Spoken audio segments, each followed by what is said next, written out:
Good evening, guys. Today I want to talk about the things that my ex-boyfriend did to me and I still stayed. I would like to add a little disclaimer by saying that please go easy on me in the comments because I was very young and I was actively being groomed by this man because he was literally 10 or 11 years older than me and I was barely 21. Like, I was like a baby. We are going to start off strong. Number one, he called me the N-word during an argument and he said it with a hard R.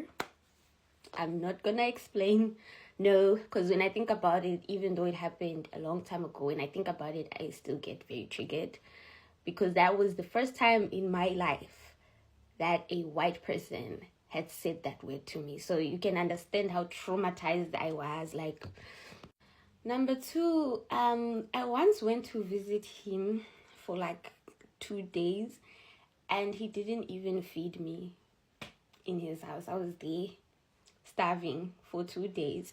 I kept telling him that I'm hungry and he would just ignore me and demanded that we have intercourse, even though my stomach was literally growling and I was so weak. I was shaking for 2 days.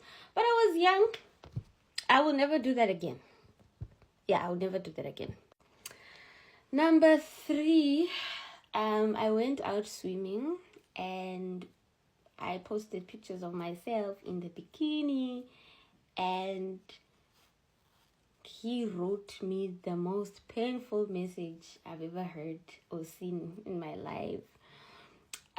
He said that I am such a disgrace and embarrassment to him. I'm not even that pretty for me to be doing all of that, and my body is ugly. I look desperate and slutty. Yeah, he said that. Number four, he took my V card, and when I was doing it for the first time in my life, which was with him, it was so painful. And at one point I remember telling him to stop and he didn't stop. He only stopped when he ejaculated. Yeah, that's when he stopped. Number five, he once wanted to do the do and I didn't want to do it, so I pretended to be asleep and he literally threw me across the other side of the room. And then when I woke up, pretending to wake up, asking him what's wrong, he didn't say anything. And then I tried to go back to my spot of the bed and he grabbed me by my shirt and pushed me back. Yep. Number six, he would wake me up from my sleep to get him a glass of water. Like, mind you, he's not sleeping, he's awake, but he would wake me up from my sleep to get him a drink of water. And then also, there was one time I was sleeping and he was on his phone and he went to the bathroom and then came back to bed and sat continuing with his phone.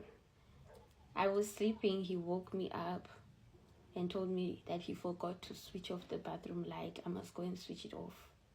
And I said, but you just came back from the bathroom and you're literally closer to the bathroom than me. And he just said to me, do as you're told. And you know, at that time it was late at night and he used to have a habit of trying to threaten to kick me out in the middle of the night. And that's so dangerous for a young woman like me.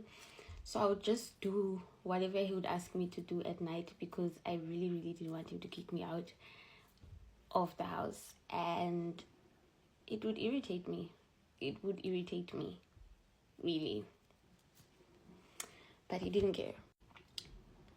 Number seven, he once made a joke about me being raped.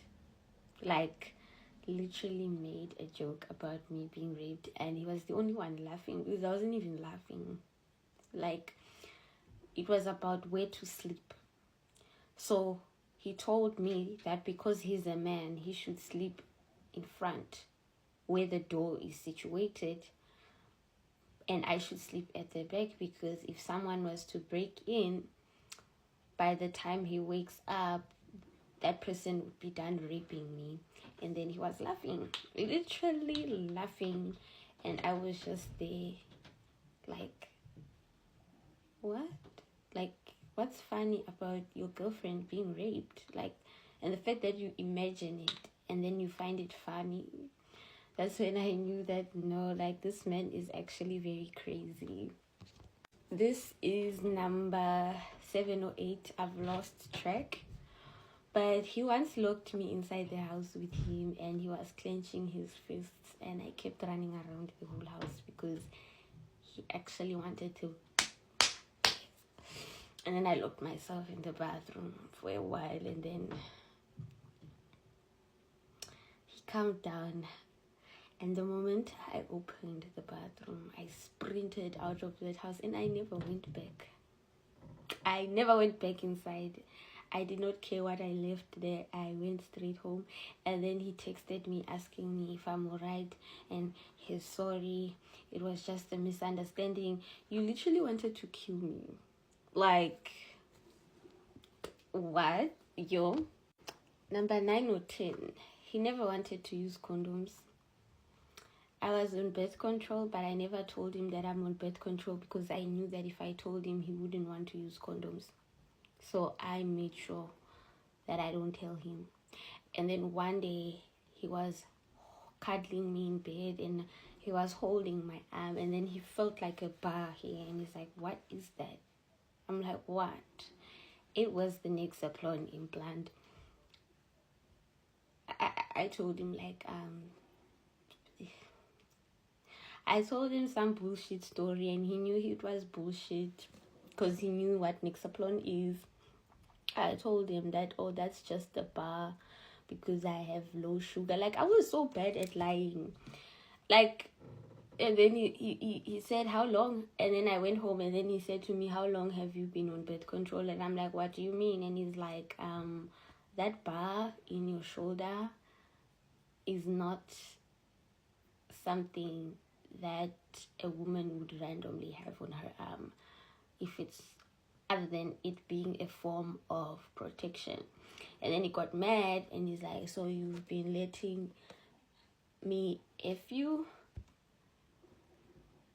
with protection? Does it mean you're sleeping with other guys and not using protection? Because why wouldn't you tell me that you're... I think I need to make part 2 because there's a lot of these stories. Like, he accused me of cheating on him with people and not using protection because why didn't I tell him? I'm like, in my head, I'm like, how is that your business? How is me family planning your business? Like, that shouldn't have anything to do with you. I have the right not to disclose what I do to prevent pregnancy. I have the right not to disclose it. But I'm gonna do part 2, guys, because I'm losing my train of thought, because I think I wanna cry like when I keep explaining these stories. Oh, see you guys later.